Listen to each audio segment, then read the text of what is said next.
मुअज़्ज़िज़ हाज़िरीन इकराम, बुज़ुर्गान क़ौम व मिल्लत, मेरी इज़्ज़तदार माँ और बहनों,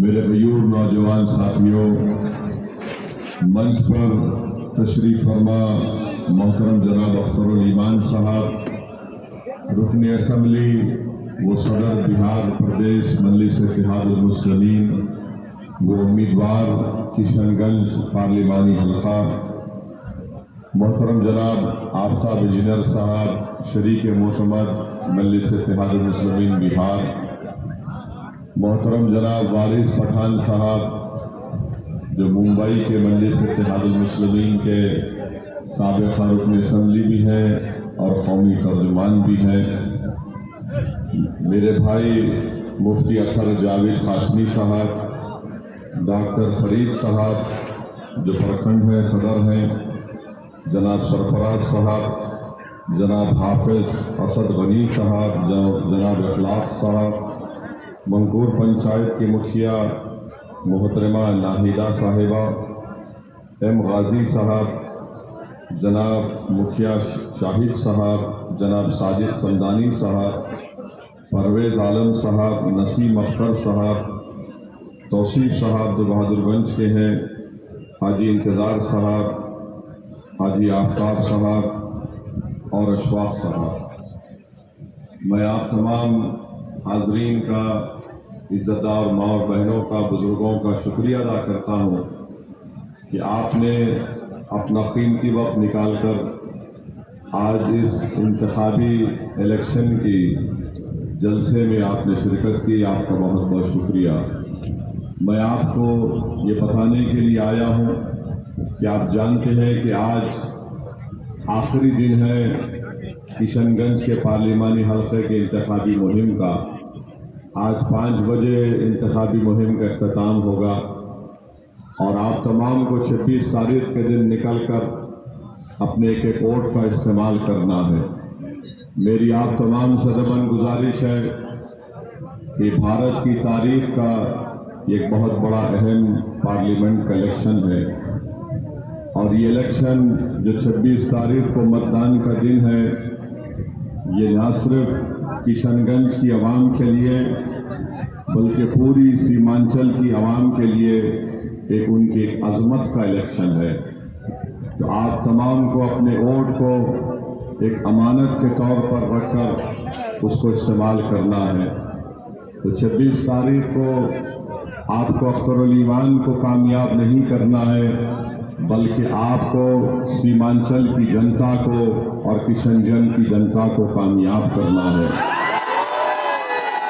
आपको सिर्फ अख्तरुल ईमान को कामयाब नहीं करना है, आपकी इंसाफ की लड़ाई, सीमांचल की इंसाफ की लड़ाई अगर कोई लड़ रही है तो पार्टी का नाम मजलिस इत्तेहादुल मुस्लिमीन है। उम्मीदवार अख्तरुल ईमान जरूर है मगर उम्मीदवार सीमांचल की कमज़ोर और बेबस इंसानियत है। उम्मीदवार अख्तरुल ईमान जरूर है जिसकी पार्टी का निशान पतंग छाप है मगर जिस किशनगंज और सीमांचल की जनता को कमज़ोर बना दिया गया, जहां पर सैलाब जब आता है तो कई महीने तक आपका ताल्लुक़ इंसानियत से कट जाता है। यहाँ पर बेशुमार मसाइल और तकालीफ हैं। यहाँ पर बच्चों के लिए तालीम का इंतज़ाम नहीं। यहाँ का नौजवान अपने घर का पेट पालने के लिए अपनी जवानी में पलायन करके मुल्क के कोने कोने में चले जाता है। यहाँ पर शिक्षा का इंतज़ाम नहीं, यहाँ पर अस्पतालों का इंतज़ाम नहीं। ये इलाका भारत का सबसे पिछड़ा इलाका है और इस इलाके की पसमानदगी को दूर करने के लिए मैं आपके दरमियान में खड़े होकर आपसे अपील कर रहा हूँ, गुजारिश कर रहा हूँ कि इस बार आप लोग गलती मत करिए बल्कि आप लोग एक अच्छा फैसला लेकर अख्तरुल ईमान को अपना नया मेंबर ऑफ पार्लियामेंट और सांसद बना सकते हैं। मेरी इज़्ज़तदार माँ और बहनों, मेरे बुजुर्गों, मेरी इस बात को गौर से सुनिए कि आज जो मुल्क के हालात हैं, जो एक अंधेरा फिरका परस्ती का हमारे सरों पर छा चुका, जो खतरे के बादल हमारे सरों पर मंडरा रहे हैं, अगर इस अंधेरे को हमको खत्म करना है तो हम सिर्फ नारों से या जज्बाती तकारीर से इन अंधेरों को खत्म नहीं कर सकेंगे। आपको और हमको मुत्तहिद होकर अपने एक एक वोट का इस्तेमाल मजलिस इत्तेहादुल मुस्लिमीन के हक में करना पड़ेगा। जो ये तबाही और बर्बादी के इरादे लेकर फिरका परस्त ताकतें हमारे अतराफ जमा हो रही हैं, अगर हमको इनको शिकस्त देना है तो याद रखिए 26 तारीख को आपको अपना एक एक वोट पतंग छाप पर लगाना पड़ेगा। अगर आप ये चाहते हैं कि भारत की पार्लियामेंट में आपकी आवाज, किशनगंज की आवाज, सीमांचल की आवाज उठे और सारा भारत उसको सुने, तो याद रखिए वो आवाज अगर उठेगी तो अख्तरुल ईमान की आवाज में उठेगी इंशाअल्लाह ताला। 5 साल पहले किशनगंज की जनता ने डॉक्टर जावेद को आपकी खिदमत करने का मौका दिया। मैं आपको बड़ी जिम्मेदारी के साथ बता रहा हूं कि क्या आपने डॉक्टर जावेद को किशनगंज में कभी देखा? आपने? आप ईमानदारी से अपने दिल पर हाथ रखकर अपने आप से पूछ लीजिए कि आपने डॉक्टर जावेद को कहीं पर नजर नहीं आए। जब कोविड से लोग परेशान थे, जब कोविड से लोग बीमार थे, जब कोविड के उस वबा में यहाँ की जनता को, किशनगंज की पार्लियामेंट की जनता को अस्पताल की जरूरत थी, तो क्या जावेद साहब कहीं पर नजर आए आपको? अख्तरुल ईमान ने मुझे फोन किया और फोन करके कहा कि सर, किशनगंज के अस्पताल में हमको वेंटिलेटर चाहिए। तो हमने शायद 2 या 3 वेंटिलेटर किशनगंज के अस्पताल में पहुंचाए। अख्तरुल ईमान ने हमसे कहा कि सर, ऑक्सीजन की कमी है, कुछ करिए। तो हमने ऑक्सीजन कॉन्सेंट्रेटर बर्तानिया से, लंदन से मंगवाए थे। हमने शायद 4 या 5 ऑक्सीजन कॉन्सेंट्रेटर यहाँ पर दिए, कटिहार में दिए, अरारिया गवर्नमेंट हॉस्पिटल में दिए। अख्तरुल ईमान ने कहा कि मुंबई में किशनगंज और सीमांचल की जनता फंसी हुई है, हैदराबाद में फंसी हुई है, और उनके परिवार, उनके खानदान के लोग उनके लिए फिक्रमंद हैं। हमने उनको यहाँ जाने का इंतजाम हमने किया। बुरे वक्त में डॉक्टर जावेद कहीं पर आपको नजर नहीं आया मेरे भाई। आज कोविड नहीं, अल्हम्दुलिल्लाह, मगर जब लोग परेशान मर रहे थे और मरने वाले परिवार डर रहे थे अपने मरने वाले को ले जाकर कब्रिस्तान में दफनाने के लिए, ऐसे वक्त में अख्तरुल ईमान अपनी जान की परवाह किए बगैर, अपने सेहत की परवाह किए बगैर आपकी तकालीफ में, आपकी मुसीबत में आपके दरमियान में खड़ा रहा। तो आज मैं जिम्मेदारी के साथ आपसे अर्ज कर रहा हूं, जो आपके तकलीफ के वक्त, आपके मुसीबत के वक्त, जब आप जिंदगी और मौत की लड़ाई लड़ रहे थे, उस वक्त अख्तरुल ईमान आपको हिम्मत और हौसला दिला रहा था। अब जब आप 26 तारीख को जाएंगे तो आप ऐसे शख्स का जरूर साथ दीजिए जब आपके दरमियान में खड़ा हुआ था। डॉक्टर जावेद आपके दरमियान में नहीं थे। आज कांग्रेस पार्टी आकर बहुत से दावे कर सकती है, बहुत सी बातें कर सकती है। कांग्रेस पार्टी और डॉक्टर जावेद ये कह रहे हैं कि वो 5 साल में किशनगंज में 1.5 लाख किलोमीटर उन्होंने पैदल चलाए। वो कहते हैं, आपको मालूम 1.5 लाख किलोमीटर चलना किसको कहते हैं 5 साल में? यानी डॉक्टर जावेद को हर दिन 100 किलोमीटर चलना पड़ेगा कम से कम। अगर वो 100 किलोमीटर चलते तो ठाकुरगंज को आ जाते। कितने मरतबा ठाकुरगंज को यहाँ पर आए हो? कितने मरतबा आए?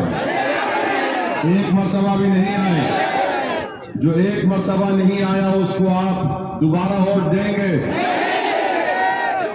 डॉक्टर जावेद बोलते हैं कि मैं 1.5 लाख किलोमीटर चला। हम आपको बताते हैं, हम और अख्तरुल ईमान साहब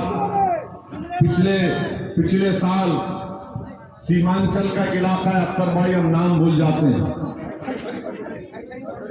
खरखरी बरबरी में, महानंदा नदी में, वहां की जनता ने कहा अख्तरुल ईमान ओवैसी साहब को लेकर आइए।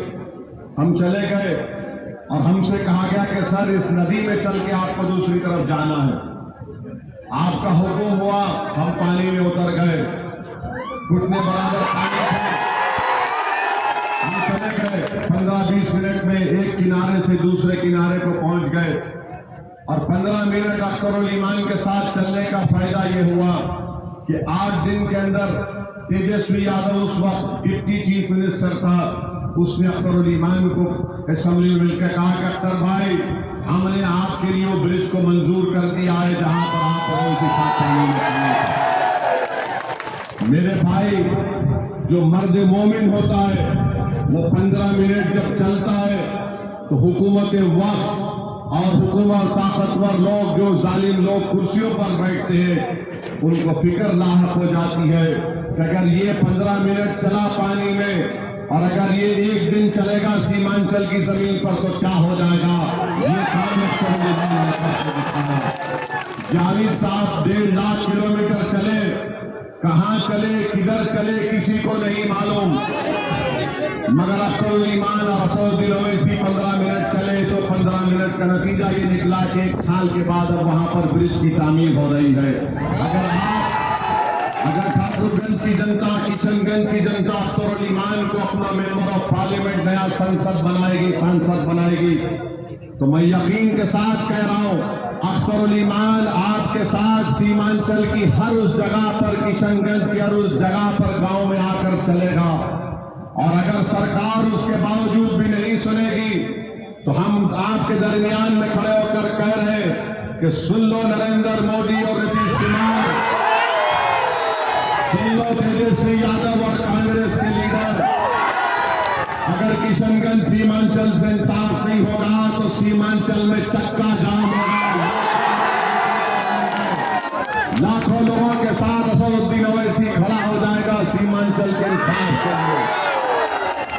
तो ये फायदा है अख्तरुल ईमान के चलने में, और डॉक्टर जावेद में चला नहीं चला वो जाने। मेरे अजीज दोस्तों और बुजुर्गों, आज बीजेपी की सरकार कहती है कि वो पार्लियामेंट में यकसा civil code, uniform civil code का कानून लेकर आएगी। आपको मालूम यकसा सिविल कोड क्या होता है? नहीं मालूम? जिसको नहीं मालूम सुन लीजिए। उत्तराखंड भारत का एक प्रदेश है, वहां पर बीजेपी ने यकसा सिविल कोड को नाफिज कर दिया, और नाफिज करने का मतलब यह है कि उत्तराखंड में जो मुसलमान हैं उनकी जब शादी होगी, निकाह नहीं होगा, उनकी जब शादी होगी निकाह नहीं होगा। तो मुसलमानों में शादी निकाह से होती है ना, गवाह चाहिए, काजी साहब का खुतबा चाहिए। अब उत्तराखंड में बीजेपी की सरकार ने कह दिया कि मुसलमानों का निकाह, शादी निकाह से नहीं होगी। स्पेशल मैरिज एक्ट, आपको एसडीओ के दफ्तर पे जाना पड़ेगा, एसडीएम के दफ्तर पे। महरम हम जो दुल्हन को देते वो भी नहीं, खत्म कर दिया। अब आप बताइए, जब उत्तराखंड की विधानसभा में यह कानून पास हो रहा था तो कांग्रेस ने भी बीजेपी के साथ दे दिया। जाकर देख लीजिए इंटरनेट पर, गूगल पर, कांग्रेस ने भी साथ दे दिया। अब उत्तराखंड के मुसलमानों की शादी निकाह से नहीं होगी, महर नहीं दिया जाएगा। और यही कांग्रेस के लोग हमको कहते हैं ये बी टीम है, वोट कटवा है। अरे तुम्हारे एमएलए थे विधानसभा में, तुम मुखालिफत करते, तुम ऐवान से वॉकआउट कर देते, मगर तुमने तारीफ किया, आवाज के वोट में साथ दिया बीजेपी का। अब जब पार्लियामेंट में यकसा सिविल कोड का बिल लाया जाएगा तो उत्तराखंड में कांग्रेस ने तारीफ कर दी। अगर जावेद भी होगा या फिर ये मास्टर मुजाहिद होगा तो कोई उठेगा नहीं। अगर कोई उठेगा और उठकर कहेगा कि मुझे मंजूर नहीं है, मेरी शादी होगी तो निकाह के खुदबे से होगी, मेरी बेटी को महल मिलेगा, उसका नाम अख्तरुल ईमान होगा।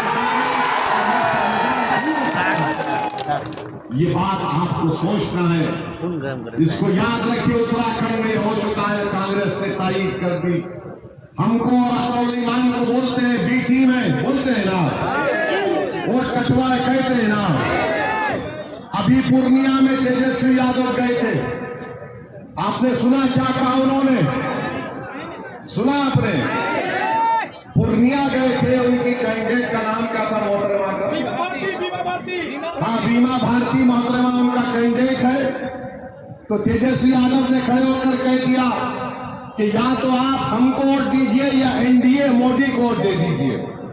उसका वीडियो है, ये कोई घर में बैठकर नहीं कहा, आवामी जनसभा में जलसे में कह दिया कि या तो हमको वोट दे दीजिए मोदी को वोट दे दीजिए। अरे तुमको पप्पू यादव से इतनी दुश्मनी क्यों है बताओ हमको? अरे तुमको दुश्मनी होनी चाहिए मोदी से, तुमको हराना चाहिए मोदी को, तुमको मोदी को निकाल कर फेंकना चाहिए। मगर तुमने कहा या तो हमको वोट दे दीजिए या मोदी जी को वोट दे दीजिए। अब बताओ बी टीम कौन है?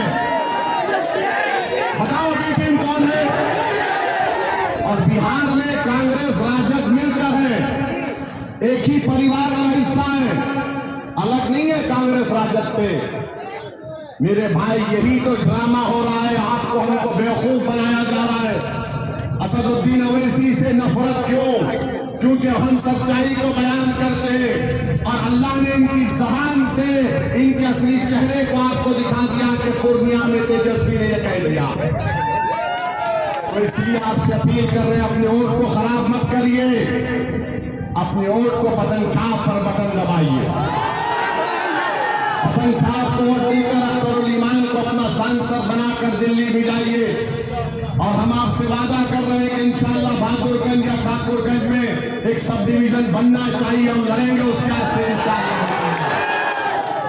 हमको मुफ्ती अतर साहब ने बताया अभी कि बॉर्डर का इलाका है, नेपाल करीब है, यहाँ पर मवेशी लोग जो अपना जानवर ले जाते हैं चराने के लिए, उन जानवरों को खींच दिया जाता है। एक बार अख्तरुल ईमान को अपना एमपी बनाओ, तुम्हारा जानवर को कोई हाथ नहीं लगाएगा। अख्तरुल ईमान दौड़ते आएगा, ये क्या बात पर मवेशियों को तंग किया जाता है? बॉर्डर दूर है मगर हमारे लोगों को तकलीफ दी जाती है, ये गलत काम है। मगर तकलीफ इसलिए हो रही है क्योंकि आप जावेद को अगर फोन मिलाएंगे तो कभी फोन इंगेज है तो क्या आवाज आती है? आप जिस नंबर को कॉल कर रहे हो वो बिजी है, आता है ना आवाज? तो जावेद का नंबर हमेशा बिजी होता है। अभी जो अख्तरुल ईमान फोन पे बात कर रहा है, देखो देखो, या बैठा है तो बात कर रहा है, तो फोन कर रहा है अख्तरुल ईमान को, उठिए अख्तर भाई फोन से बात कर रहे नहीं कर रहे। हमारे साथ बैठे रहते फोन पे आते, बाबू ये काम करो, वो बाबू वो काम करो। अख्तरुल ईमान जावेद साहब ऐसे टिप टॉप आदमी है, बड़े रईसजादे हैं। मेरे भाई 26 तारीख को अमानत है, याद रखो। अपने मवेशियों को, भाइयों को पैगाम दे रहा हूं, आपको पैगाम दे रहे हैं कि आपको एक हरकियाती एमपी की जरूरत है जो आपके एक फोन कॉल पर आपके दरमियान में दौड़ता हुआ आ जाए। तो क्या 26 तारीख को पतंग छाप पर वोट देंगे नहीं देंगे?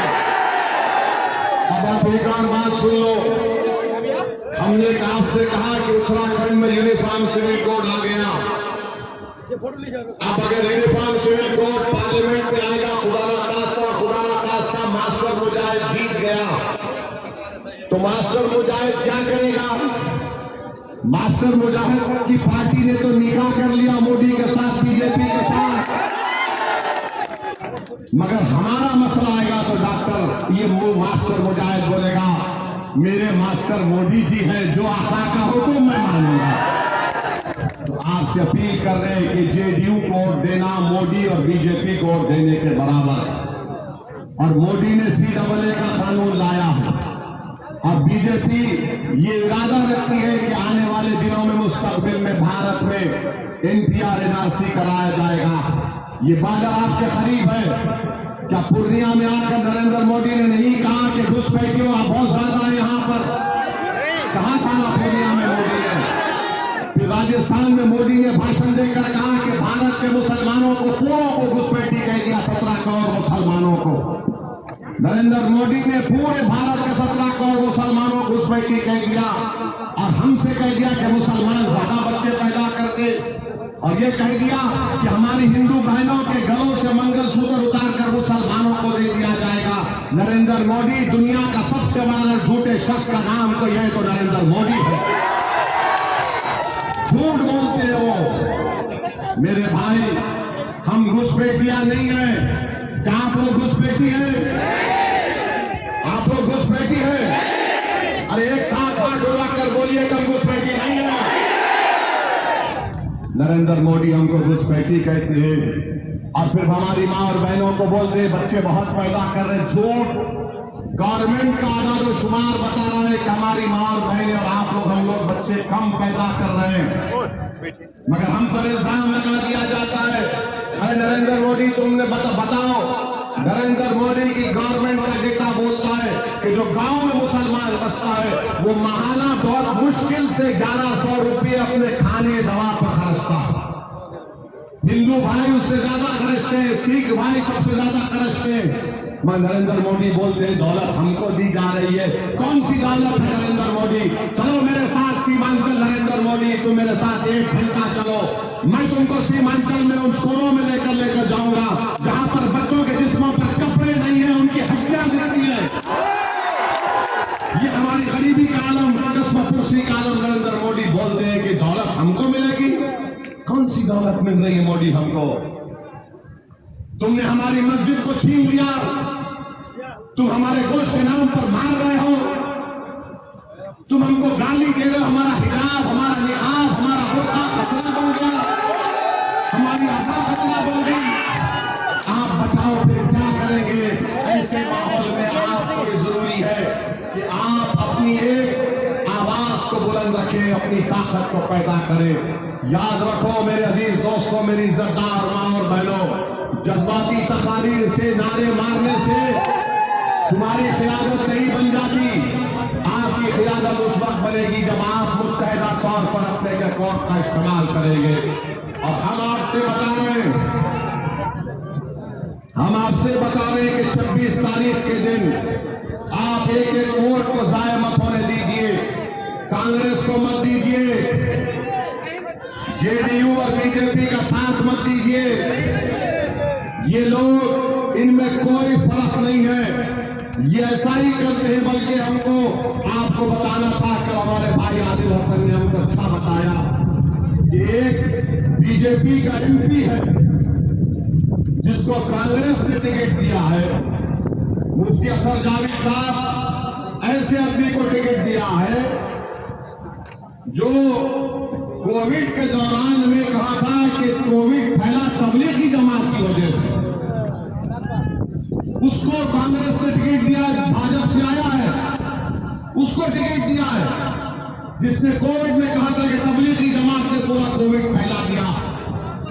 मेरे भाई, ऐसे लोगों को कांग्रेस टिकट देकर गाली हमको देते हैं और ये समझ रहे हैं कि आप लोग इन तमाम बातों पर गौर नहीं करेंगे। मेरे अजीज दोस्तों और बुजुर्गों, भारत के प्रधानमंत्री ने जो ये कहा अपने भाषण में कहा कि मुसलमान घुसपैठी हैं, तो मैंने कुछ लिखा है, मैं चाहूंगा कि आप मेरे साथ वो बात दोहराएं। आप दोहराएंगे मेरे साथ दोहराइए। सुनो मोदी, जोर से बोलो प्यारे, सुनो आरएसएस, सुनो भाजपा,